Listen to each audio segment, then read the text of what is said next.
آج ہمارے بیچ ظلم و ستم، ایک دوسرے کی کھینچائی، ایک دوسرے کا دل دکھانا، ایک دوسرے سے لڑائی، ایک دوسرے سے دشمنی مول لینا اتنا عام ہو چکا ہے، جس کی وجہ سے آج ہم تباہ و برباد ہوتے ہوئے نظر آ رہے ہیں، جس کی وجہ سے آج ہمارے گھر اجڑ رہے ہیں، ہم اپنے گھروں کے اندر تباہ و برباد ہو رہے ہیں، ہم اپنے آپ کو جلا کر ختم کر رہے ہیں، ہم اپنے آپ کا نقصان کر رہے ہیں، کیونکہ حسد کرنے والا جب حسد کرتا ہے تو وہ لوٹتا نہیں مگر اسی کے اوپر، یعنی جو کسی کی تکلیف دیتا ہے، کسی کے اوپر حسد کرتا ہے، کسی کے اوپر جلن ہوتی ہے، تو وہ اس کا نقصان کوئی اور نہیں دیکھتا ہے، بلکہ اس کا نقصان خود وہ اپنے آپ اسی کے اوپر لوٹ جاتا ہے۔ اور آج یہی ہو رہا ہے کہ ہمارے پاس میں باہر سے آنے والی کمائی نے ہمارے دلوں کو اتنا اندھا کر دیا ہے کہ آج حسد ہمارے اندر کوٹ کوٹ کے بھرا جا رہا ہے۔ اگر دیکھا جائے اخباروں کے اندر شیرانی،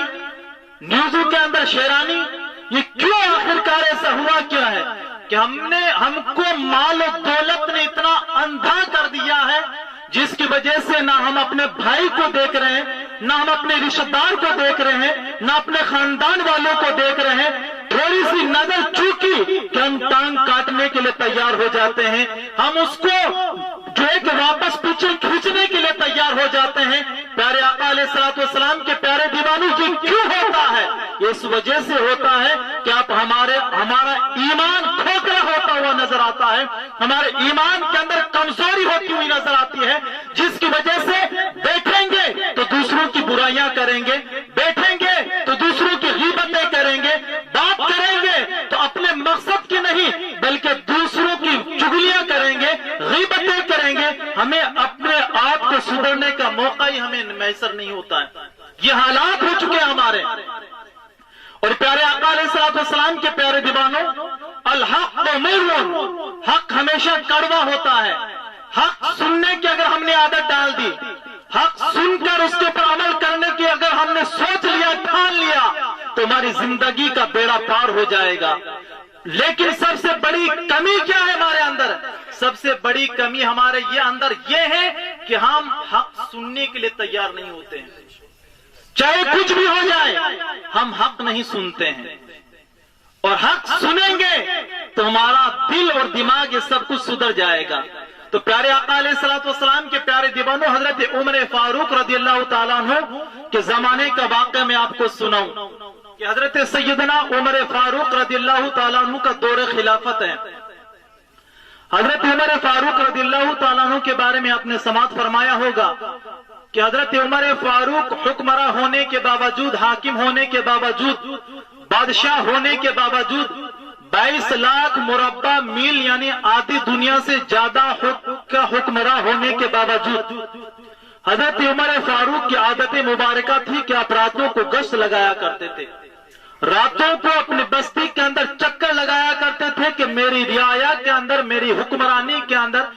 میری دیکھ بھال کے اندر کوئی بھوکا تو نہ سویا ہو، کوئی ایسا تو نہیں ہے جس کو میری حکومت کے ہونے کے باوجود بھی کسی کو کوئی ستا رہا ہو، کوئی کسی کا دل دکھا رہا ہو، کوئی بھوکا سو رہا ہو، یا کوئی اور کسی کے اوپر کوئی انسان ظلم کر رہا ہو۔ تو حضرت عمر فاروق کبھی نقاب پہن کر اور کبھی یوں ہی آپ ساری رات مدینے کی گلیوں کے اندر گشت اور چکر لگایا کرتے تھے۔ تو پیارے آقا علیہ الصلوۃ والسلام کے پیارے دیوانوں، حضرت عمر فاروق رضی اللہ تعالیٰ عنہ ایک جھونپڑی کے پاس میں جاتے ہیں جس کے اندر ایک بڑھیا ہے، اور بڑھیا زار و قطار رو رہی ہے۔